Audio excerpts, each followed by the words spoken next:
दोस्तों नमस्कार, मैं प्रमोद कुमार आपके अपने चैनल साहनी मैथमेटिक्स में आप सभी का बहुत बहुत स्वागत करता हूं।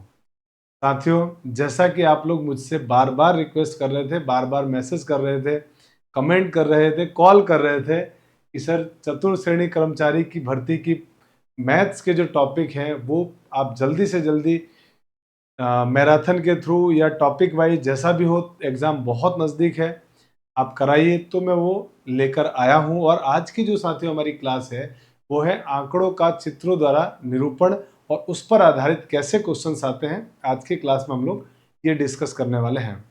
दूसरी बात, अब आपके जो बाकी के चैप्टर बचे हुए हैं कि सर वो कैसे करेंगे, तो आप लोगों ने अभी तक बाकी के चैप्टर बहुत आराम से पढ़े होंगे। साथियों, अब मैं अगली जो क्लास हमारी है ना उसमें मैं क्या करने वाला हूँ आप लोगों के लिए कि सोमवार या मंगलवार को तो डेफिनेटली कोशिश पूरी होगी कि सोमवार को इवनिंग तक आपके लिए जो बाकी के रिमेनिंग चैप्टर्स हैं उन चैप्टर्स की एक रिवीजन क्लास, जिससे कि हमने जो भी हम आज तक अभी तक पढ़ा है उसका पूरा एक ब्रीफ रिवीजन हो जाए, जिससे एग्जाम में हम कंफर्टेबली जाके क्वेश्चन को कर पाए। वो क्लास तकरीबन 2 या ढाई घंटे की होगी। मैं पूरी क्लास लेकर आने वाला हूँ बाकी के रिमेनिंग चैप्टर्स के, जिसमें हम पूरा कंप्लीट चैप्टर, पूरी मैथ्स का जो सिलेबस उसको कवर कर लेंगे। तो अब मेरी आप लोगों से गुजारिश है दोस्तों कि इस क्लास को बहुत सारे साथियों तक अपने शेयर कीजिए, ताकि सभी लोग एग्जाम से जस्ट पहले अच्छा रिवीजन करके जाएं और उसके बाद एग्जाम में बहुत बढ़िया परफॉर्मेंस करके आइए। मैथ्स को एकदम उड़ा के आइए, मैथ्स का सारे क्वेश्चन सही करके आप आएंगे, ऐसा मुझे उम्मीद है। और मैं जो क्लास ले रहा हूँ आज, आंकड़ों का चित्रों द्वारा निरूपण, इस पूरी क्लास में इस पूरे टॉपिक को मैं कवर करूंगा और डेफिनेटली आप निश्चिंत रहिए, इस तरह से ही क्वेश्चन आपके एग्जाम में आएंगे, इससे बाहर एग्जाम में क्वेश्चन नहीं आने वाला है। तो आइए बढ़ते हैं आगे और स्टार्ट करते हैं साथियों आज की क्लास। तो आज की क्लास में हम सबसे पहले तो ये जानते हैं कि जो आंकड़ों का चित्रों द्वारा निरूपण है ना वो करते कैसे हैं। तो बेसिकली अगर हम एग्जाम के पॉइंट ऑफ व्यू से समझे साथियों, तो हमारे पास तीन तरह के क्वेश्चंस होते हैं जो एग्जाम में मिलते हैं। एक होता है पाई चार्ट। पाई चार्ट में क्या होगा, इस तरीके से आपको एक सर्कल दिया जाता है और इस सर्कल में डेटाज होते हैं। जैसे मान लो मैंने आपसे कहा कि एक पर्सन है जिसने 25% यहाँ पे खर्च किया, और मान लेते हैं कुछ डिपार्टमेंट उसका आंकड़ा दिया होगा। जैसे एक व्यक्ति के इनकम की बात करें और इनकम और एक्सपेंसेस के बारे में कि वो कमाता है और उसके बाद खर्च किन किन चीज़ों पे करता है। तो मान लीजिए मैंने कहा कि उसने फूड पर खर्च किया 25%, जितना भी पैसा कमाता है उसका 25% उसने भोजन पे खर्च कर दिया। फिर आपसे कहा गया कि 35% उस व्यक्ति ने पैसे को सेव किया, बचा लिया उसने। बचत किया कितना सर? 35%। तो सेविंग हो गई 35%। अब कि सर अब मान लीजिए कि 40% जो पैसा है ना, 40% को भी हम दो भागों में बांट देते हैं, काम करते हैं कि सर 10% जो पैसा है ना, 10% उसने अपने हाउस रेंट पे, मकान के किराए पर दे दिया। और जो बाकी के बच गए 30%, तो उस 30% पैसे को उसने एजुकेशन पे खर्च किया, उसके बच्चे हैं, बच्चों के एजुकेशन पे खर्च किया। तो इस तरीके से कुछ डेटा दिया जाएगा और इस पर आपको डिफरेंट डिफरेंट बातें पूछी जाएगी। हो सकता है आपसे उस व्यक्ति का टोटल इनकम दे दिया जाए और पूछा जाए कि बताओ 35% का मान क्या है। तो इसमें क्या होगा, इसमें आप ये देखेंगे और ये पाएंगे कि सर ये टोटल 100% है। तो टोटल तो हो गया 100%, पहली बात। दूसरी बात ये है कि सर ये जो पूरा का पूरा एंगल बनता है ना, इसमें पूरा कोण वो होता है 360 डिग्री। तो ये जो 100% है ना, इस 100% की वैल्यू अगर हम डिग्री में कैलकुलेट करेंगे तो 360 डिग्री होगा। और यहां से हम क्या करेंगे, 1% का मान निकालेंगे, 1% का मान। अब आपसे 1% का मान निकालने के लिए 100 का आप भाग देंगे, तो 360/100, और ये जीरो हटाएंगे तो पॉइंट आ जाएगा, मतलब 3.6 डिग्री। अब आपसे अगर मान लीजिए पूछ लिया गया क्वेश्चन कि चलो बताओ कि जो एजुकेशन है ना उस पर कितने डिग्री का एंगल बनेगा, तो आप क्या करेंगे कि सर 1% की वैल्यू 3.6 डिग्री, 30% की वैल्यू क्या होगी, तो आप मेरे दोस्त 3.6 को सीधे 30 से गुणा कर देंगे और 36 × 3 होता है 108, तो आंसर हो जाएगा 108 डिग्री। ये आपका एंगल। एक सवाल आपसे एंगल का पूछा जाता है। एक सवाल आपसे ये पूछेगा कि पूरा खर्चा दे देगा कि मान लीजिए कि जो व्यक्ति है ना, व्यक्ति टोटल साल में या महीने में जो भी उसकी इनकम है 2000 रुपये मान लीजिए। अब आपसे कहा गया कि चलो बताओ उसने बचत कितना किया, तो आप कहोगे पूरा सर उसका इनकम कितना है 2000, तो पूरा इनकम तो 100% होगा। इसका मतलब सर 100% की वैल्यू 2000, तो यहाँ से हम 1% की वैल्यू निकाल लेंगे और 1% की वैल्यू साथ ही आ जाएगी 20।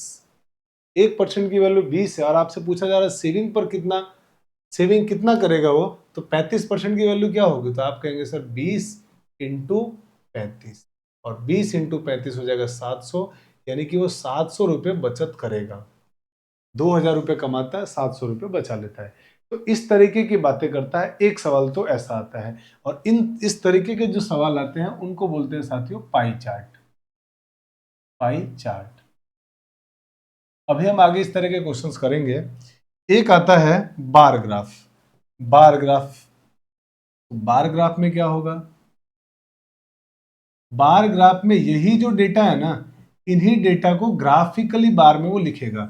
जैसे आपसे वो कहेगा कि ये एक्स और वाई एक्सिस है, एक तरफ व्यक्ति की इनकम दे देगा, एक तरफ उसके लॉसेस दे देगा, और इस तरीके से या उसके फायदे दे देगा, और इस तरीके से आपको डायग्राम बने हुए मिलेंगे, ऐसे बार बने हुए, और वो डेटा ही लिखा हुआ होता है। तो एक तो इस तरह का क्वेश्चन आता है।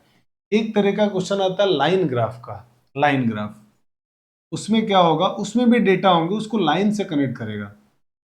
लाइन ग्राफ, तो एक इस तरह का प्रॉब्लम आता है। वो इस तरीके से एक्सेस बनाएगा और वो कहेगा कि ये डेटा, इधर कहीं ना कहीं डेटा लिखे होंगे आपके पास, इधर भी डेटा लिखे होंगे, और वो इस तरीके से ग्राफ बनाएगा, ऐसा गिरे हुआ ग्राफ, फिर यहाँ से ये ग्राफ चला गया, फिर ऊपर चला गया, नीचे आ गया, इस तरह का ग्राफ बनाएगा। ये कहलाता है लाइन ग्राफ।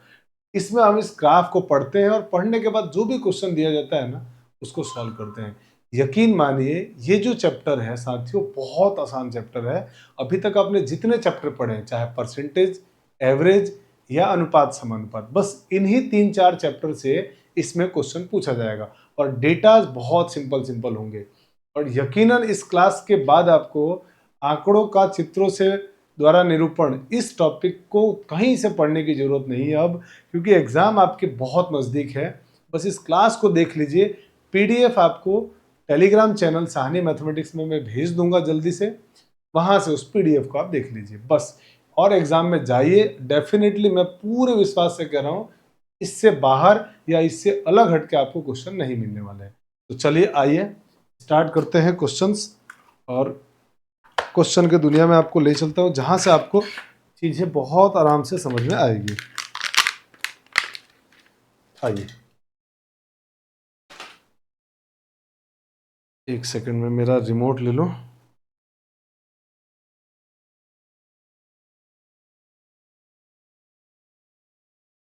चलिए अब आते हैं हमारे,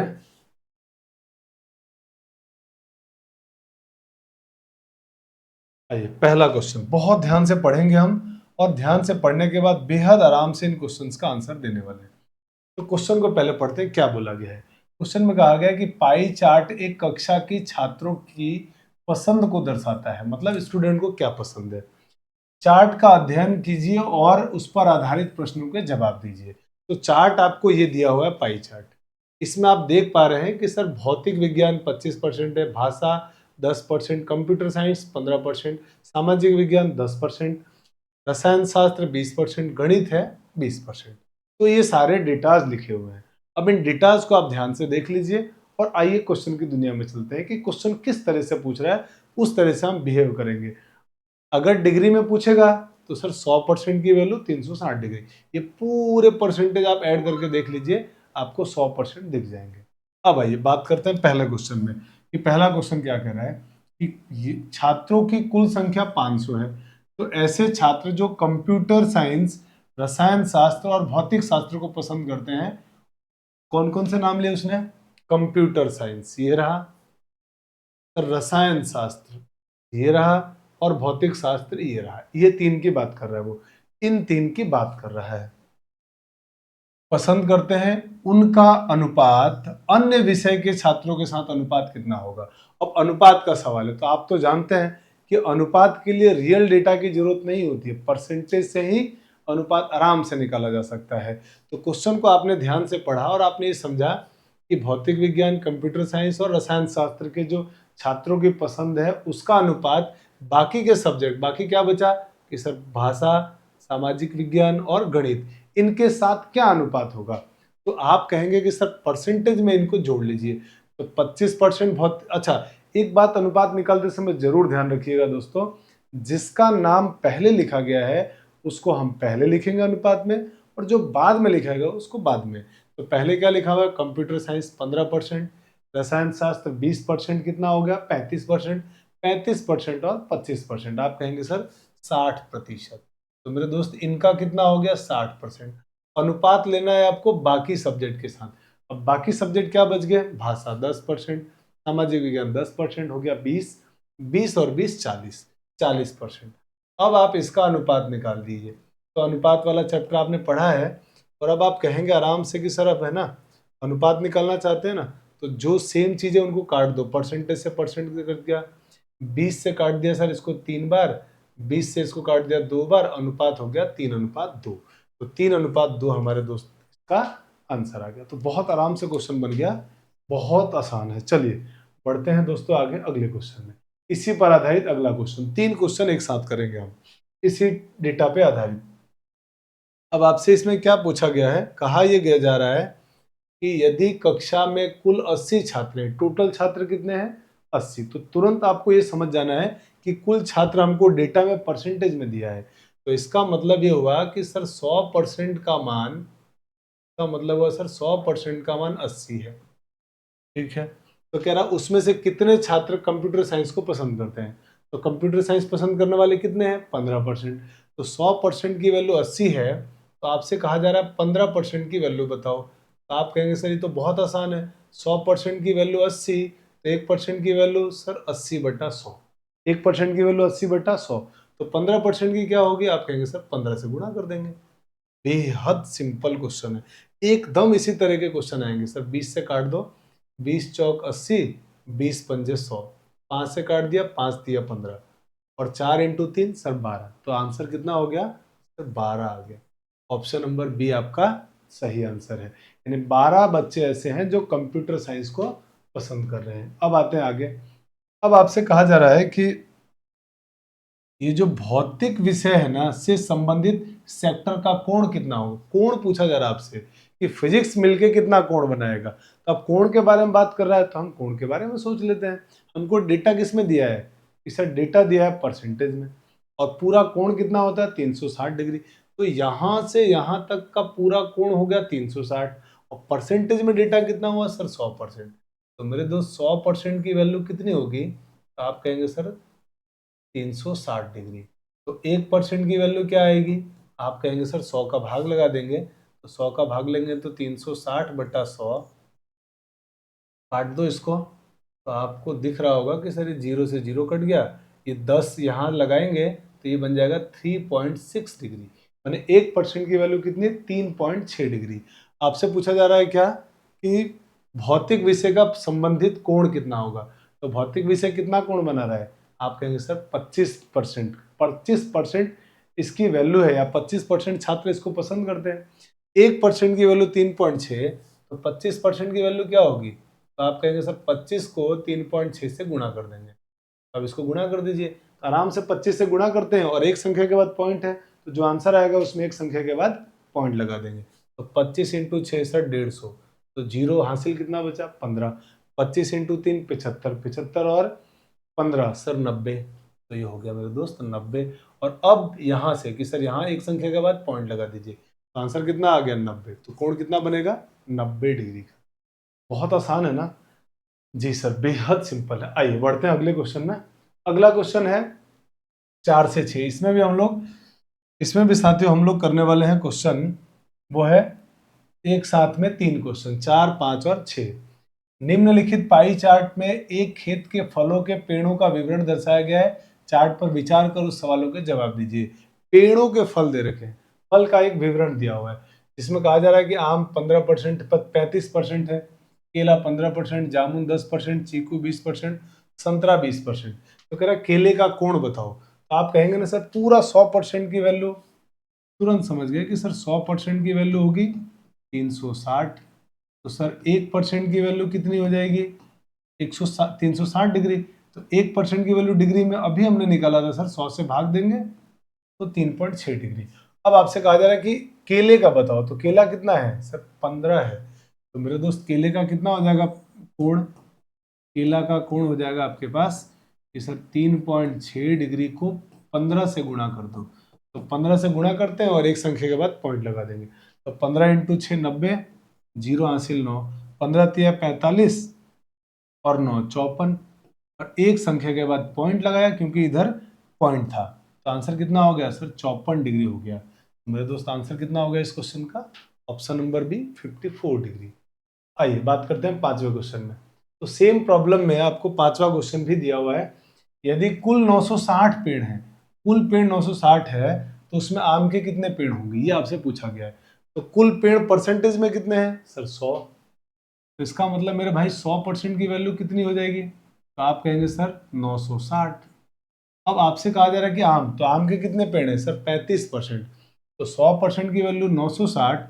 तो आपसे यही तो पूछा गया है कि 35% की वैल्यू बताओ। तो आप कहेंगे सर 960/100 इंटू 35%, मतलब 35। अब इसको कैलकुलेट कर लेते हैं। तो आराम से आप देखेंगे सर, जीरो से जीरो काट दो, 5 से काट दिया सर, 5 सत्ते 35 और 5 दूनी 10, 2 से सर 96 को काट दिया 48 बार, और 48 को 7 से गुणा कर दीजिए। तो 48 को 7 से जब आप गुणा करेंगे तो ये मिल जाएगा 7 अट्ठे 56, ये 6 हासिल 5, 7 चौक 28 और 5 33। तो मेरे दोस्त आंसर कितना आ गया, डी ऑप्शन आपका 336। तो बेहद आराम से आसानी से आपने इस क्वेश्चन को निपटा लिया। अब आते हैं आगे अगले क्वेश्चन में। तो अगला जो हमारा क्वेश्चन है उसमें आपसे क्या कहा गया है कि खेत में चीकू और आम के पेड़ों का, चीकू और आम किसकी बात कर रहा है वो, चीकू की और आम की, जामुन और संतरे के, जामुन संतरे और केले, जामुन संतरा और केला, इनके साथ कितना अनुपात है। तो जो नाम पहले दिया है उनको पहले लिख देंगे, जो बाद में लिखा है उनको बाद में। हाँ, परसेंटेज निकालने के लिए हमको रियल नंबर की जरूरत, सॉरी अनुपात निकालने के लिए हमको रियल नंबर की जरूरत नहीं है, हम तो परसेंटेज से निकाल देंगे। तो बताओ चीकू और आम पहले दिया हुआ है, हाँ सर चीकू आम पहले, तो इनका परसेंटेज में योग कितना होगा 35% प्लस 20%, सर 55%। ये पहले दिया हुआ था तो हमने इसको पहले लिख दिया। अनुपात निकालना है अपन को किसके साथ, बाकी बचे हुए के साथ। तो 10% और 20%, 30 और 15, 45%। तो ये मेरे दोस्त हो गया 45%। अब इनको सॉल्व कर लीजिए। आप कहेंगे कि सर परसेंटेज से परसेंटेज काट दो, और 11 से कट गया ये, सॉरी 5 से कट गया 11 बार, और 5 से कट गया 9 बार। तो आंसर कितना आ गया 11:9, यानी कि ऑप्शन नंबर सी आपका सही आंसर हो गया। बहुत आसान है ना। चलिए आगे बढ़ते हैं अगले क्वेश्चन में। अगला क्वेश्चन है साथियों हमारे पास, जिसमें आपके पास दिया हुआ है कि निर्देश 7 से 9 तक, 7 से 9 क्वेश्चन मैंने अगले आने वाले 3 क्वेश्चन हम लोग इसी डेटा पे करेंगे। जिसमें कहा गया है कि पाई चार्ट एक परिवार के लोगों के पसंदीदा सितारे, बॉलीवुड सितारे, एसआर के, आप समझ रहे हो शाहरुख खान की बात चल रही है, एस के सलमान खान, ए के अक्षय कुमार, ऋतिक रोशन, और ये वीडी का मतलब, वीडी का मतलब यार कौन सा सितारा हो सकता है ये, विद्या बालन शायद, पता नहीं मुझे याद नहीं आ रहा है। जो भी है ये 5 नाम है, और इन नामों के आधार पे इन्होंने एक पाई चार्ट दे रखा है कि इनको पसंद करने वाले लोग कितने हैं। अक्षय कुमार को 15%, ऋतिक रोशन को 10%, वीडी को 10%, एसके को 30%, है ना, और एसआर के को 25% लोग पसंद करते हैं। तो अब आपको इस डेटा के बेसिस पे इन क्वेश्चंस के आंसर देने हैं। तो आइए, कह रहा है कि एसआरके को पसंद करने वालों की तुलना में एसके को पसंद करने वाले लोगों का अनुपात। तो एसआरके नाम पहले है, तो एसआरके को कितने लोग पसंद करते हैं, आप कहेंगे सर 25%, 25%। अनुपात। अब मेरे भाई एस के मतलब सलमान खान को कि सर 30% लोग, ठीक है। अब आपसे कहा गया कि अनुपात बताओ, एस आर के का पहले नाम, एस के का बाद में। तो आराम से आपको दिख जाएगा कि सर ये तो बेहद आसानी से बन गया। इसको परसेंट तो सर काट ही दो, 5 से काट दिया 5 बार और 5 से काट दिया इसको 6 बार, तो 5:6 आ गया, यानी ऑप्शन नंबर बी। तो इस तरह के क्वेश्चन बहुत सिंपल होते हैं, बहुत जल्दी बन जाता है। परसेंटेज, एवरेज और अनुपात समानुपात, इन्हीं चैप्टर से रिलेटेड आपसे इसमें क्वेश्चन जनरली पूछा जाएगा। आइए बढ़ते हैं आगे। इसी पर आधारित अगला क्वेश्चन कह रहा है एचआर का समरूपी क्षेत्र कौन सा कोण, कोण कौन सा होगा। एचआर का जो कोण है ना वो बताना है आपको, ऋतिक रोशन का कोण। तो मेरे दोस्त ये कोण आपको बताना है। तो आपको मालूम है कि सर पूरे हो गए 100%, तो 100% की वैल्यू कितनी है, आप कहेंगे सर 360 डिग्री। तो आपसे कहा जा रहा है 10% का मान बताओ। तो 100% की वैल्यू अगर 360, तो 10% की वैल्यू क्या होगी, तो आप कहेंगे सर 1% की तो वैल्यू हो गई 360/100, और 10% की बोला है तो 10 से गुणा कर दीजिए। और 10 से गुणा करके जब सॉल्व करेंगे तो 0 से 0 कैंसिल, ये 0 से 0 कैंसिल, और मेरे दोस्त आंसर कितना आ गया, 36 डिग्री। तो यही हमारे क्वेश्चन का आंसर। तो बहुत सिंपल होता है। आइए क्वेश्चन नंबर 9। यदि परिवार में 40 लोग हैं तो एको को पसंद करने वालों और वीडी को पसंद करने वालों के बीच कितना अंतर है। अक्षय कुमार और वीडी के बीच में पसंद करने वाले लोगों की संख्या पूछा है। तो परिवार में, ये परिवार के लोग हैं, और परिवार के लोग जो भी होंगे साथियों, सॉरी ये परिवार के लोग नहीं है, वो अपने आप में 100% होंगे। तो आपसे कहा जा रहा है कि परिवार के जो लोग हैं ना वो है 100%। इसका मतलब 100% की वैल्यू कितनी है, तो सर 100% की वैल्यू है 40। अब यहाँ से 1% की वैल्यू क्या आएगी, तो आप कहेंगे सर 40/100। अब आपसे कहा जा रहा है कि अक्षय कुमार और वीडी को पसंद करने वालों के बीच कितना अंतर है।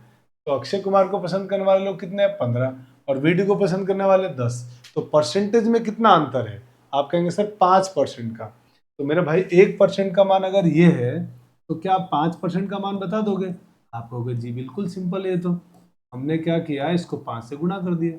और अब आप आराम से दिख रहा होगा आपको कि सर हमको क्लियरली बात दिख रही है कि 40 से इसको काट दिया हमने, तो 0 से 0 कट गया, और 40 से, एक मिनट, 40 से पूरा नहीं कट रहा है, 20 से कट रहा है। तो हमने क्या किया, 20 से काट दिया, 20 दूनी 40 और 20 पंजे 100, और ये 5 से 5 कट गया मतलब 2। तो परिवार में अक्षय कुमार और वीडी को पसंद करने वाले लोगों की संख्या के बीच में जो अंतर है वो 2 का है। बहुत आसानी से बन गया। आइए बढ़ते हैं आगे अगले क्वेश्चन में। अब की बार बोला है 10 से 14, यानी कि 5 सवाल हम लगातार करने वाले हैं इस पाई चार्ट पे, जिसपे आपसे कहा गया है यहाँ दिए गए वृत्त लेखा चित्र में एक परिवार द्वारा वर्ष 1998 में विभिन्न मदों पर किए गए खर्चों को दर्शाया गया है। चित्रों का अध्ययन करके निम्न प्रश्नों का उत्तर दीजिए। खर्चे दिए हुए एक फैमिली के, कि फैमिली में कहा जा रहा है कि फैमिली के अंदर शिक्षा पे 12% खर्च होता है, यातायात पे 56%, अन्य पर 20, बचत 15%, भोजन पे 23, वस्त्र पे 10 और आवास पे 15% का खर्चा, टोटल खर्चा ये किया जा रहा है। अब आपसे कहा जा रहा है कि यदि वर्ष 1998 का कुल खर्च इतना है, 46,000 रुपये था, तो भोजन पे कितना खर्च किया गया। तो मेरे भाई इस परसेंटेज को आप जोड़ो पूरे को, तो आप पाएंगे कि सर ये 100% हो गया, और पूरा खर्चा जो है वो अपने आप में वो भी 100% होगा, और वो कितना दिया हुआ है, 46,000। इसका मतलब 100% की वैल्यू कितनी हो गई, तो आप तुरंत कहेंगे सर 100% की वैल्यू हो गई 46,000। अगर 6% की वैल्यू 46,000 है, तो भोजन पे कितना खर्च हो रहा है ये पूछा है। तो भोजन पे तो 23% खर्च हो रहा है ना, इसका मतलब सर 23% की वैल्यू हमसे पूछा जा रहा है। जी हाँ बिल्कुल 23%। तो आप पहले 1% की वैल्यू निकाल दो, तो आप कहेंगे सर 46,000/100, और 23% का कितना होगा, तो 23 से गुणा कर दो। अब इसको कैलकुलेट कर लेते हैं हम। तो आप कहेंगे सर 2 जीरो से 2 जीरो काट दीजिए, 23 से इसको गुणा कर दीजिए। तो सर जीरो तो आ गया, 23 इंटू 6, तो 6×3 = 18, 8। अब आपको ऑप्शन से देख के लगेगा कि सर बाकी कैलकुलेशन आप करो ही मत, 80 लास्ट के किस ऑप्शन में मिल रहा है, दो में, सी में, तो आंसर हो गया सी। और नहीं तो आप मल्टीप्लाई करके देखिएगा, यही आंसर आपका आ रहा होगा। ठीक है ना। तो ऑप्शन का भी ध्यान रखिए आप कि सर 1 जीरो सब में था, लेकिन दूसरा जो दहाई अंक था वो 8 आ गया, मतलब हमारा आंसर वहीं से बन गया कि सर यही आपका आंसर होगा। चलिए बढ़ते हैं आगे अगले क्वेश्चन में। यदि कुल खर्च 46,000 रुपये था तो वस्त्रों और आवास पे कुल खर्च कितना होगा? तो मेरे भाई 100% की फिर वैल्यू आप कहोगे कि सर 46,000 रुपये है। एक काम करो 1% की वैल्यू बताओ, तो आप कहेंगे 100 का सर भाग दे देंगे तो हमारे पास आ जाएगा 460 रुपये। 1% की वैल्यू 60, तो आपसे कह रहा है वस्त्र और आवास पे कुल खर्च। तो वस्त्र पे कितना खर्च होता है सर? 10%। आवास पे सर 15%। तो 10 और 15 कितना हो गया? 25। तो आपसे 25% का मान पूछा जा रहा है। तो आप बेहद आराम से निकाल देने वाले हैं कि सर 460 इंटू 25। तो कैलकुलेट करेंगे तो 25 से गुणा किया, जीरो तो आ ही गया, ये जीरो तो हमने यहाँ लिख ही दिया है। अब 25 को 6 से गुणा 150, फिर हासिल बचा 15। 25 का 4 से गुणा 100, 100 इंटू 15 115। तो मेरे दोस्त आंसर कितना हो गया? 15,500, सॉरी 11,500। तो आपका सही आंसर क्या था? इस प्रश्न का सही आंसर था ऑप्शन नंबर ए। आइए 12वें क्वेश्चन में, आवास पर कुल खर्च और शिक्षा पर कुल खर्च का अनुपात। तो अनुपात के लिए रियल डेटा की जरूरत नहीं है, डायरेक्ट परसेंटेज अनुपात निकल जाएगा। तो आप कहेंगे आवास, पहले क्या बोला है? आवास पर कुल खर्च। तो आवास पर कुल खर्च कितना होता है सर? 15%। बाद में बोला शिक्षा, शिक्षा पर कितना खर्च हो रहा है सर? 12%। और इन दोनों का लेना है अनुपात। अब आराम से आप कंफर्टेबली कह पाएंगे कि सर देखिए परसेंटेज से परसेंटेज कट गया, और दोनों है ना 3 से कट रहे हैं, 3 पंजे 15 और 3 चौके 12। तो आंसर कितना हो गया? 5:4, यानी ऑप्शन नंबर डी आपका सही आंसर होगा। बहुत आसान है ना। चलिए आगे बढ़ते हैं अगले क्वेश्चन। इसी डेटा पे अगला क्वेश्चन, मेरा ग्राफ चित्र से पता चलता है कि सर्वाधिक खर्च वाली मंद थी, सबसे ज्यादा किस पे खर्च किया गया? ग्राफ में देख के बताओ। तो आराम से देखेंगे सबसे ज्यादा खर्च सर भोजन पे किया जा रहा है, 23%। तो ऑप्शन में आंसर क्या हो गया? भोजन। सीधे खत्म, कुछ भी नहीं करना पड़ा। और इसी तरह के एग्जाम आएंगे दोस्तों, आप 4th ग्रेड के एग्जाम की तैयारी कर रहे हैं तो क्वेश्चन भी इसी तरह के आएंगे। और ये जितने भी मैंने क्वेश्चन लिए हैं ये प्रीवियस ईयर के आए हुए क्वेश्चन है, और एसएससी के क्वेश्चन भी इसमें कई है जो सीजीएल में पूछे गए हैं या सीपीओ में पूछे गए हैं। तो इससे टफ आपके एग्जाम में आ ही नहीं सकता है, इससे बहुत ज्यादा आसान आएगा, है ना। नॉर्मल क्वेश्चन आएगा। यदि परिवार का कुल यदि परिवार का वर्ष 1998 का कुल खर्च 46,000 रुपये था, जो कि पहले भी दिया हुआ था, तो बचत पे कितना? तो मेरे भाई पूरे 100% की वैल्यू आपको दे रखी है कितनी सर? 46,000 रुपये। तो 1% की वैल्यू क्या होगी? तो आप कहेंगे सर 460 रुपये।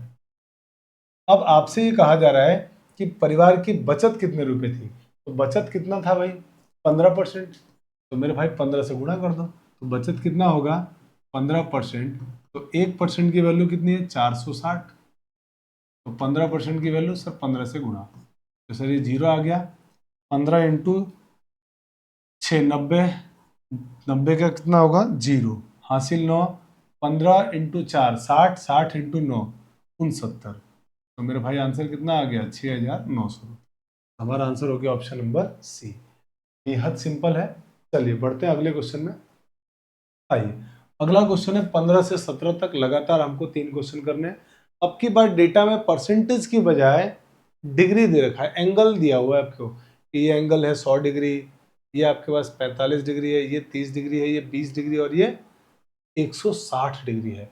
अगर इन पूरे एंगल को आप ऐड करते हो तो आप कहोगे सर 360 हो रहा है, 260 डिग्री, 45 35 हो गया 80, 80 और 20 100, तो 360 डिग्री पूरा कोण दिया हुआ। तो अब परसेंटेज से हटके डिग्री वाला ये सवाल है।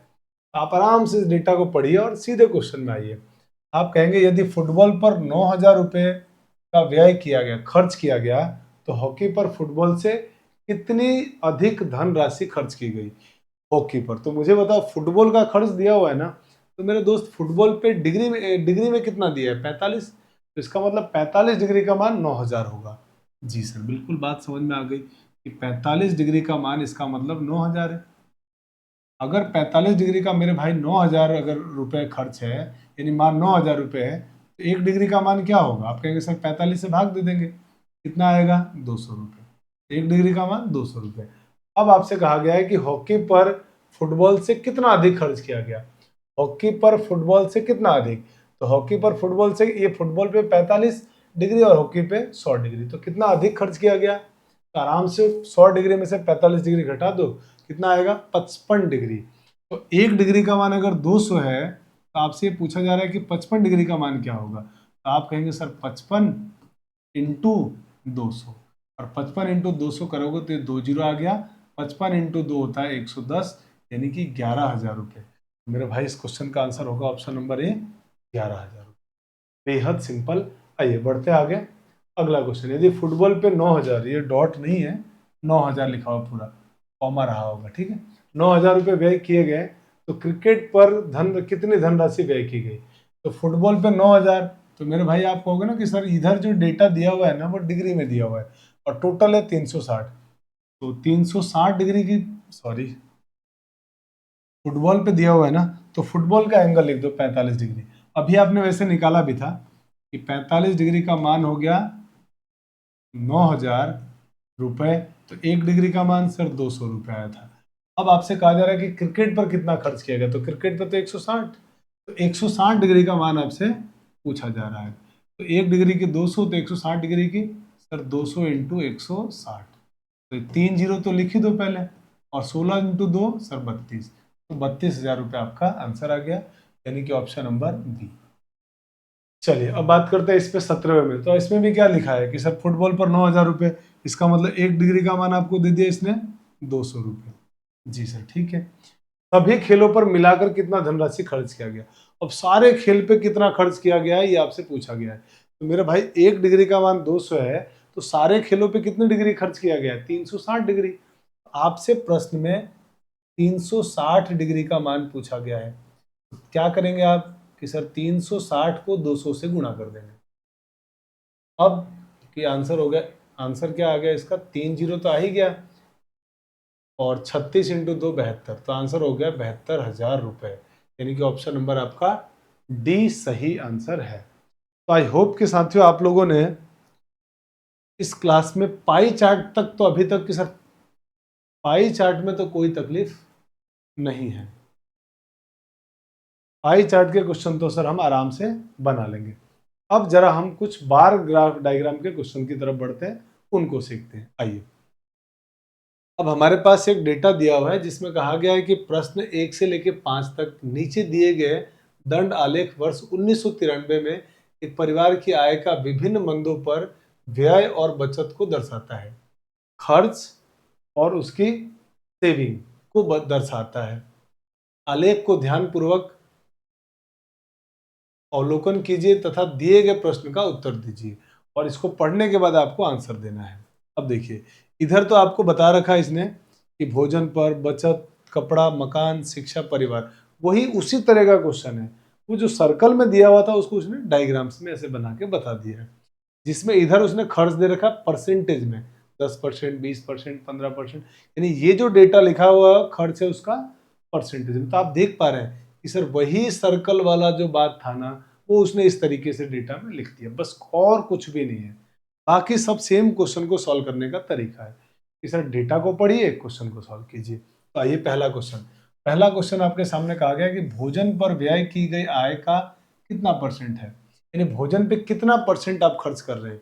तो आप देखिए भोजन पे, तो आप पाएंगे सर 20%, ये देखिए 20% लिखा हुआ है, भोजन पे कितना खर्च हो रहा है? 20%। मेरे भाई आंसर कितना हो गया इसका? Option number D. इसे डायरेक्ट ही हो गया ये तो बिल्कुल इसी तरह के प्रॉब्लम आएंगे। आइए दूसरा क्वेश्चन, कपड़ों पर व्यय की गई आय का प्रतिशत बचत पर आय के प्रतिशत से कितना अधिक है? कपड़ों पर जो खर्च किया गया है आय का, वो प्रतिशत बचत पर जो खर्च किया गया उससे कितना प्रतिशत अधिक है। आइए देखते हैं, कपड़े की बात कर रहा है और बचत की बात कर रहा है, ठीक है। तो कपड़ा कहाँ है? ये रहा सर, कपड़े पे कितना खर्च हो रहा है सर? 15%। ये सारी वैल्यू परसेंटेज में दे रखी है, तो कपड़े पे खर्च हुआ 15%, बचत पे खर्च हुआ 12.5%। तो इससे वो कितना ज्यादा है ये कहा गया है। तो आपको लग नहीं रहा है कि सर मैं 15 में से 12.5 घटा दूंगा, 15% में से 12.5% घटा दूंगा, मेरा आंसर आ जाएगा 2.5%। इसका मतलब कपड़े पर बचत से कितना ज्यादा खर्च किया गया? 2.5% का। तो आंसर हो गया ऑप्शन नंबर। बस वही बात को इसने इस तरीके से लिख दिया है। आइए आगे बढ़ते हैं अगले क्वेश्चन में। अगला क्वेश्चन भी वही क्वेश्चन है, हम एक साथ 3 4 5 क्वेश्चन करेंगे इसी डेटा पे। यदि वर्ष 1993 में परिवार की कुल आय 1 लाख रुपए थी, तो 1993 में परिवार की कुल बचत कितनी थी? टोटल खर्च जो इनकम थी, आय थी ना, वो कितनी थी? तो मेरे दोस्त टोटल आय थी 1 लाख रुपए। अब आपसे कहा जा रहा है कि ये बताओ 1 लाख रुपए अगर आय थी तो परिवार की बचत कितनी थी? तो मेरे भाई 100% का मान 1 लाख दे दिया इसका मतलब क्वेश्चन में। जी सर, बिल्कुल सही बात है। 100% ही तो टोटल इनकम होगी उसके। आप देख लो टोटल इनकम 100% है, इन सबको जोड़ के देख लो ये जो भी डेटा दिए हुए। सर 100% का मान हो गया 1 लाख रुपए। और अगर 100% का मान 1 लाख रुपए है तो आपसे बचत, तो आप बचत कितना कर रहे हैं? 12.5%। तो आपसे पूछा जा रहा है 12.5% का मान। आप कहेंगे 100 का भाग दे देंगे, तो उससे आ गया मान हमारे पास किसका? 1% का। 1% का मान हो गया ये। अब इसको हमने गुणा कर दिया 12.5 से। आपको आराम से दिखेगा, इस 2 जीरो कैंसिल हो गए, इसका गुणा कर दीजिए। तो आप कहेंगे सर 3 जीरो है, तो एक काम करते हैं 3 जीरो लगा देते हैं। और 125 का 1 से गुणा सर 125। और अब क्योंकि एक संख्या के बाद पॉइंट था तो हम यहाँ पे एक संख्या के बाद लगा देंगे पॉइंट। तो आंसर कितना आ गया? आप कहेंगे सर 12,500 रुपए।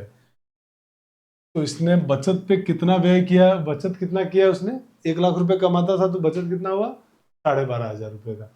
अब आपसे चौथा क्वेश्चन पूछा जा रहा है कि परिवार द्वारा परिवहन पर व्यय अन्य किस मंद पर किए गए व्यय के बराबर है? परिवहन का व्यय बाकी किस पे खर्च जो किया गया उसके बराबर है। तो मेरे भाई परिवहन के पास आप पहुंचो, आप कहेंगे परिवहन पे सर खर्च हो रहा है 20%, और किसी पे 20% हो रहा है? जी सर, भोजन पे हो रहा है। तो परिवहन पे खर्च और भोजन पे खर्च कैसा है? बराबर है। तो यही तो आपसे पूछा गया था किसके बराबर है। आप तुरंत आंसर दे देंगे सर भोजन के बराबर है। आइए अब बात करते हैं पांचवें क्वेश्चन में कि सर परिवार की बचत निम्नलिखित में से किस पर, परिवार की बचत निम्नलिखित में से किस पर किए गए व्यय से अधिक है? परिवार पर जो बचत किया जा रहा है ना, वो बाकी के किन खर्चों से ज्यादा है? तो मेरे भाई परिवार पे बचत कितना किया जा रहा है? 12.5%। 12.5% किन डेटा से बड़ा है? आप कहेंगे सर 10 और 15 5 से, मतलब मकान और शिक्षा से ज्यादा बचत हो रहा है। अब आपके ऑप्शन में क्या दिया हुआ है? मकान ही दिया हुआ है, शिक्षा दिया हुआ नहीं है। बाकी सबसे तो छोटा है वो, तो बड़ा किससे हुआ? सर मकान से। आपका आंसर कितना हो गया? Option number. बहुत आसान है, बिल्कुल सिंपल है, एकदम हलवा है ना। चलिए आगे बढ़ते हैं अगले। अब अगला क्वेश्चन जो है ना 6 से 10 तक, वो हम लोग इस डेटा को पढ़ के अपना आंसर देने वाले हैं। इसमें कहा जा रहा है आपसे कि क्वेश्चन क्या है, पहले उसको पढ़ लेते हैं। क्वेश्चन में आपसे बिल्कुल साफ साफ कहा गया है कि निर्देश 6 से 10 तक के जो क्वेश्चन होंगे हम इसी डेटा पे बनाने वाले हैं। यहाँ नीचे दिए गए दंड आलेख का ध्यान पूर्वक अध्ययन कीजिए और इस पर आधारित निम्नलिखित प्रश्नों का उत्तर दीजिए। पहला क्वेश्चन, किस देश की जन्म दर जर्मनी की जन्म दर से 25% अधिक है? अब पहले इसको डेटा को पढ़ते कि क्या दिया हुआ है। तो आप कहेंगे सर इधर तो नाम दिया हुआ देश का, देख रहे हैं आप, England, Sweden, New Zealand, Germany, Bharat और चाइना, चीन दिया हुआ है। इधर उनकी जन्म दर दे रखी है प्रति हजार, हजारों में 5,000, 10,000, 15,000, 20,000, 25, 30, 35 और 40,000, ऐसे इसने जन्म दर दिया हुआ है अलग अलग देशों के। अब आपसे कहा जा रहा है कि किस देश की जन्म दर जर्मनी की जन्म दर से 25% अधिक है। तो मेरे दोस्त जर्मनी में कितने, जर्मनी का कितना जन्म दर है? तो आप कहेंगे सर जर्मनी का जन्म दर है 16,000। ये सब हजार में लिखे हुए हैं तो 16,000। अब 16,000 अगर जर्मनी का जन्म दर है, तो आपसे ये कहा जा रहा है कि किस देश का इससे 25% अधिक है। तो आपने परसेंटेज चैप्टर तो पढ़ा है ना, तो उसमें आपको बताया गया होगा कि 25% का मान होता है 1/4, और अधिक बोला है तो इसको इसमें जोड़ देंगे तो 5/4। जी सर बिल्कुल, यानी 25% अधिक का मतलब हुआ 4/5, 5/4। इससे आप गुणा कर दीजिए सीधे। जब आप इससे गुणा करेंगे तो 25% अधिक, जर्मनी से 25% अधिक कितना होगा वो आपके पास आंसर मिल जाएगा। तो आप कहेंगे सर जर्मनी से 25% अधिक का मतलब वो 4 से काट दिया इसको, 4 बार 4,000, 4,000 को 5 से गुणा करेंगे सर, 5 चौक 20,000। इसका मतलब ये हुआ कि मेरे दोस्त आपको जिस देश की जन्म दर 20,000 आ रहा होगा वो हमारा आंसर होने वाला है। तब आप आंकड़ों में देख के बताओ किसका जन्म दर 20,000 है, तो आप कहेंगे सर इंग्लैंड का। तो मेरे दोस्त आंसर क्या हो गया, इंग्लैंड, यानी कि ऑप्शन नंबर आपका सी सही जवाब है। इंग्लैंड आपका आंसर हो जाएगा। तो बस वही चैप्टर से जो आपने पिछले पढ़ रखे हैं ना, उन्हीं के को सॉल्व करके आपको आंसर देना है। अब कहा गया है कि भारत की जन्म दर इंग्लैंड की जन्म दर की कितनी प्रतिशत है, ये आपसे पूछा गया। भारत की जन्म दर इंग्लैंड की जन्म दर से कितनी अधिक है? तो भारत की जन्म दर कितनी है सर, 33%। इंग्लैंड की जन्म दर कितनी है सर, 20%। तो भारत की जन्म दर पूछा गया है तो भारत के जन्म दर को ऊपर लिख दो, और जिससे कंपेयर करवाते हैं ना उसको लिखते हैं नीचे। तो किससे कंपेयर हो रहा है, इंग्लैंड से। इंग्लैंड की जन्म दर कितनी है, 20%। और आपसे पूछा परसेंटेज में कितना होगा, तो मेरे भाई इस डेटा को 100 से गुणा कर दो। क्या किया सर, वापस बताओ। भारत की जन्म दर इंग्लैंड के जन्म दर से कितनी प्रतिशत अधिक है, कितने प्रतिशत है? तो जिसका पूछा गया वो ऊपर और जिससे कंपेयर किया गया उसको नीचे, इंटू 100। क्यों लिखा 100? प्रतिशत निकालना था इसलिए। तो आंसर कितना होगा, आप कहेंगे सर 2 जीरो से 2 जीरो के, अरे सॉरी, 100 को पूरे को काट दो, 20 से कट गया 100 5 बार। और सर 5 को जब 33 से मल्टीप्लाई करेंगे तो 5 दिया 15 के 5 हासिल 1, 5 दिया 15 और 1 16। तो आंसर हो गया 165%, यानी ऑप्शन नंबर ए आपका सही आंसर है। तो बेहद आराम से, बेहद आसानी से आपने इस क्वेश्चन को सॉल्व किया। आगे बढ़ते हैं अगले क्वेश्चन में। अब दोस्तों ये कहा जा रहा है आपसे इस क्वेश्चन में कि बताइए चीन की जन्म दर जर्मनी की जन्म दर की कितनी गुनी है? तो चीन की जन्म दर कितनी है सर, 40, और जर्मनी की कितनी है सर, 16। तो 40 का कितना गुना होगा 16?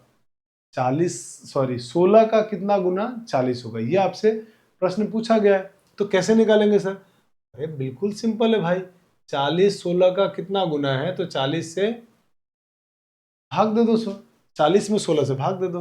तो जैसे ही आप 40 में 16 से भाग देंगे तो आप कहेंगे सर ये ना 4 से कट गया, 4 चौक 16 और 4 पंजे सॉरी 4 से कट गया 10 बार, 10 आ गया है ना, सर ये 10 आ गया, 4 से कटा 4 चौक 16 और 4 से 10 बार, तो फिर 2 से कट गया 2 बार और 2 से कट गया 5 बार, और 5/2 का मतलब होता है 2.5%। कितना अधिक है उससे, 2.5 गुनी है उसकी। आंसर कितना आ गया, 2.5 गुना। बेहद आसान। जी सर। भारत के जन्म दर स्वीडन की जन्म दर से क्या अनुपात है? अब अनुपात है तो इसमें रियल डेटा से कोई मतलब नहीं है, परसेंटेज से भी हम सॉल्व कर लेंगे। तो भारत के जन्म दर स्वीडन की जन्म दर से क्या अनुपात है? तो भारत के जन्म दर पहले लिखो कि सर 33,000, हजार हजार वो सब कट जाएंगे, ठीक है ना। और स्वीडन स्वीडन की कितनी है सर, 15। अब 33 और 15 किससे कटते हैं, तो आप कहेंगे सर दोनों 3 से कट रहे हैं, 3 से कट गया, 3 से कटा 11 बार, 3 से कटा 5 बार, तो आंसर कितना आ गया 11:5। ऑप्शन नंबर हो गया आपका बी। इंग्लैंड की जन्म दर न्यूजीलैंड की जन्म दर से कितने परसेंट कम है? इंग्लैंड की जन्म दर न्यूजीलैंड की जन्म दर से कितने परसेंट कम है? तो मेरे भाई इंग्लैंड और न्यूजीलैंड पहुंचो आप। इंग्लैंड सर 20, न्यूजीलैंड कहाँ गया सर, ये रहा 30। तो इंग्लैंड की जन्म दर न्यूजीलैंड की जन्म से कितनी कम है? ये 20,000 है, ये 30,000 है, तो वैसे कितनी कम हो गई, ये सर 10,000 कम हो गई, है ना, 10,000 कम हो गई। या 10 ही लिख दो आप तो सीधे कंपेयर, क्योंकि 1000 तो कट जाने वाला है कि सर 10,000। और किससे पूछा जा रहा है, इंग्लैंड की जन्म दर न्यूजीलैंड से, कंपेयर किसकी करी जा रही है, न्यूजीलैंड की। तो न्यूजीलैंड की जिससे कंपेयर किया जाता है वो नीचे आता है। तो इंग्लैंड की जन्म दर न्यूजीलैंड से 10,000 कम थी, तो 10,000 हमने ऊपर लिख दिया, 10,000 मतलब 10, क्योंकि वो कट जाएगा तीनों जीरो।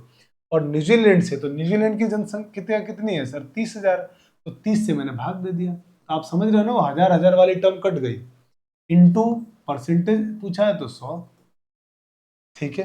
कम थी तो मैंने कम वाला ऊपर लिख दिया, नीचे टोटल इंटू 100। कहेंगे आप कि सर ये 0 से 0 कट गया, और 100/3 का मतलब होता है सर 33.33%, मतलब आंसर हो गया ऑप्शन नंबर बी। वो परसेंटेज चैप्टर का क्वेश्चन है ना, बेहद आसान सा।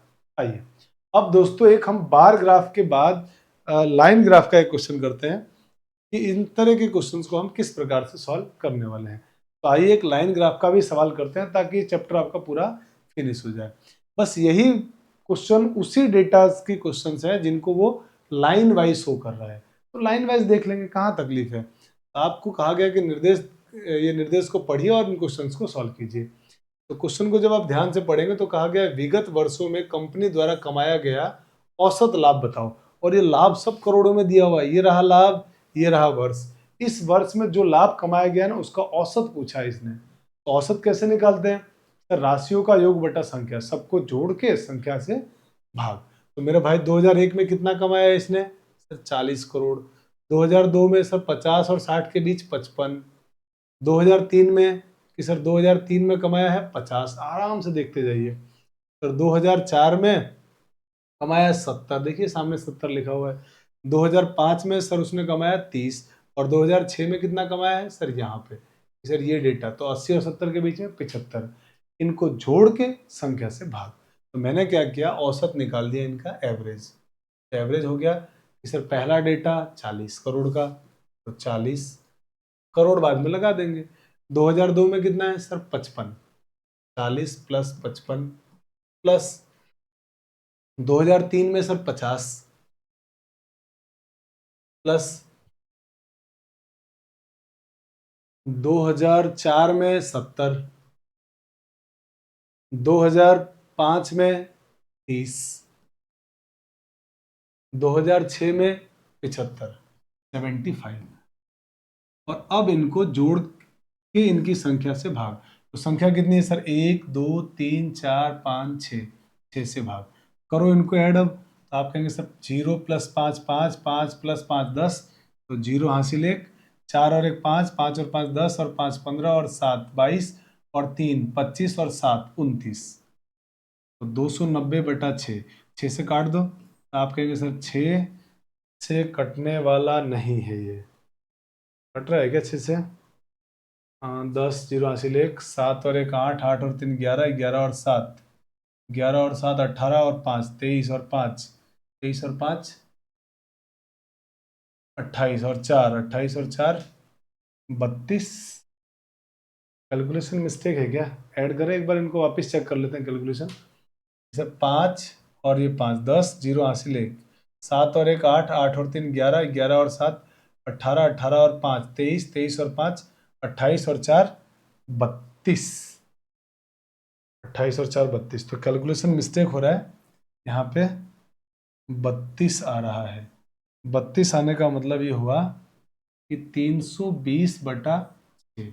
अब इसको काट दो, तो मेरे हिसाब से इसमें आपका आंसर आ जाएगा कि सर इसको 2 से काट दिया, या 6 से काट दो आप। तो 6 पंजे सर 30, बचा कितना? 2 2 और 0 हो गए 20, तो 20, तो 6 तिया 18, 3 बार, फिर सर वापस बचेगा 2, तो फिर 20 हो गया, 6 तिया 18, मतलब 53.33 इतना आएगा लगभग। आप देख लीजिएगा, अगर कैलकुलेशन मैंने मिस्टेक नहीं किया है तो ये आपका आंसर आएगा, एवरेज आपका ये होगा। बस संख्या को जोड़ के उसकी संख्या से भाग देना। तो औसत वाले चैप्टर में आपने बहुत आराम से पढ़ा है। आइए अब इसी पर आधारित अगला क्वेश्चन। अगला क्वेश्चन कहा गया है कि वर्ष 2004 में पिछले वर्ष से कंपनी के लाभ में कितने परसेंट की वृद्धि हुई? 2004 से जस्ट पहले जो वर्ष था उससे अब कितना लाभ, कितने परसेंट का लाभ में वृद्धि हुआ है? परसेंटेज में लाभ पूछा आपसे, इसमें 2004 से पहले। तो आप कहेंगे सर 2004 से पहले 2003 था, तो 2003 में कंपनी को लाभ कितना हुआ? 50 करोड़ का। और 2004 में कितना लाभ हुआ? 70%। तो कह रहा है कि 70 करोड़ रुपए। तो कह रहा है कि 2004 में पिछले वर्ष की तुलना में कितने परसेंट कंपनी के लाभ में कितने परसेंट की वृद्धि हुई? तो मुझे बताओ 50 से 70 हुआ तो कितना बढ़ा? आप कहेंगे सर 20 बढ़ा। कितने पर? सर 50 से 20 बढ़ा है, 50 से 20 बढ़ा है। भाई कंपैरिजन तो इस पे कर रहे हैं ना हम, तो उसको नीचे लिखेंगे। भाई एक कंपनी ने 2003 में 50 करोड़ रुपए कमाया, देख लीजिए आराम से लिखा हुआ है। 2003 में 50 करोड़, 2004 में कितना का है? 70 करोड़। तो कितना फायदा हुआ सर? 20 करोड़ का। कितने पर? 50 करोड़ पे। क्यों? क्योंकि हम कंपैरिजन कर रहे हैं पिछले वर्ष से, इंटू 100, क्योंकि प्रतिशत पूछा है आपसे। अब आप आराम से कहेंगे करोड़ के जो बाकी जीरो है ना वो दोस्तों कट गए। आप समझ पा रहे हो कि क्यों कट गए वो? क्योंकि करोड़ वाले बाकी आगे के जीरो कट जाएंगे। यहाँ पे 50 से कट गया है 100 2 बार, और 2 को 20 से गुणा करेंगे 40। मेरे भाई 40% की वृद्धि हुई है कंपनी के लाभ में। बहुत आराम से समझ गए आप, सेम डेटा पे क्वेश्चन है, बस वो डायग्राम चेंज हो रहे हैं और कुछ भी नहीं है। 2005 में कंपनी का व्यय व्यय दिया हुआ है, कंपनी का व्यय समझते ना, मतलब खर्च दिया हुआ है, कितना है 85 करोड़ रुपए, 85 करोड़ रुपए, ठीक है। उस वर्ष कंपनी का आय व्यय का अनुपात कितना होगा, आय का व्यय से अनुपात, आय का व्यय से अनुपात, कंपनी का आय। तो मेरे भाई यहाँ जो हमको दिया हुआ है नहीं, सब लाभ दिया हुआ है, लाभ, यानी हमको 2005 में लाभ मालूम है, और 2005 में लाभ कितना हुआ है उसको, 2005 में कंपनी का लाभ देखिए, तो आप कहेंगे 2005 में कंपनी का लाभ है सर 30 करोड़ का, तो मेरे भाई लाभ कितना हुआ 30 करोड़ का। आपसे पूछा क्या जा रहा है, आपसे पूछा जा रहा है कि जो कंपनी है ना, बहुत ध्यान से डेटा को पढ़िए, और डेटा को पढ़ने पे आप समझेंगे कि कहा यह जा रहा है कि कंपनी का आय का व्यय से अनुपात, आपको आय का अनुपात निकालना है व्यय के साथ। मेरे भाई व्यय कितना है सर 85, वो तो लिख दो। अब आय कितना है वो कैसे निकालेंगे, मुझे बताओ। खर्चा हो रहा है 85 करोड़ रुपए का, लाभ हो रहा है 30 करोड़ का, तो मेरे भाई मुझे बताओ कि उसका आय कितना रहा होगा। अगर उसका व्यय हो रहा है 85 करोड़ रुपए, खर्च कर दिए, आपसे कहा गया कि आपने 85 करोड़ खर्च कर दिए और आपकी फिर भी लाभ कितनी हो गई 30 करोड़ की, तो इसका मतलब आय कितना होगा सर, दोनों को जोड़ देंगे, व्यय खर्चे को और लाभ को जोड़ देंगे तो टोटल इनकम आ जाएगा। तो 85 और 30 को जब आप जोड़ेंगे तो आप पाएंगे कि सर 115 होता है, तो मेरे भाई ये कितना हो गया 115। अब इनका अनुपात, तो आप कहेंगे सर बहुत सिंपल है, 5 से कट रहा है, 5 से काट दो इसको। तो आप जैसे इसको 5 से काटोगे तो 5 से कट गया 23 बार, और ये 5 से कट गया 17 पंजे 85, 17 बार, 23 पंजे 115, यही आपके इस क्वेश्चन का आंसर है। तो कई बार हो सकता है कि इस तरह से आपको थोड़ा सा लैंग्वेज घुमाए, तो आप जैसा लैंग्वेज पढ़ रहे हैं बस उसके अकॉर्डिंग बिहेव कीजिए। साथियों मुझे उम्मीद है कि आप लोगों को ये क्लास बहुत एंजॉय किया होगा, बहुत मज़ा आया होगा, और डेफिनेटली आपको यकीन हो गया होगा कि इससे बाहर कुछ नहीं आने वाला है। साथियों इस क्लास को अपने बहुत सारे साथियों तक आप जरूर शेयर करें, सब तक पहुंचाएं, और अगली जो हमारी क्लास है उसमें हम लोग पूरी कंप्लीट जो चैप्टर हमारे बचे हुए हैं, जो चतुर्थ श्रेणी में आने वाले हैं, उनकी एक रिवीजन क्लास बहुत जल्दी सोमवार या मंगलवार को तो डेफिनेटली हम आपके लिए लेकर आएंगे। बिल्कुल चिंता मत कीजिए, और वो एग्ज़ाम से पहले एग्ज़ाम बूस्टर का काम करेगी आपके लिए, खूब काम आपके लिए बहुत फ़ायदेमंद होने वाली है। तो चलिए दोस्तों मिलते हैं अगली क्लास में, और आपको ये क्लास कैसी लगी आप मुझे कमेंट करके ज़रूर बताइए।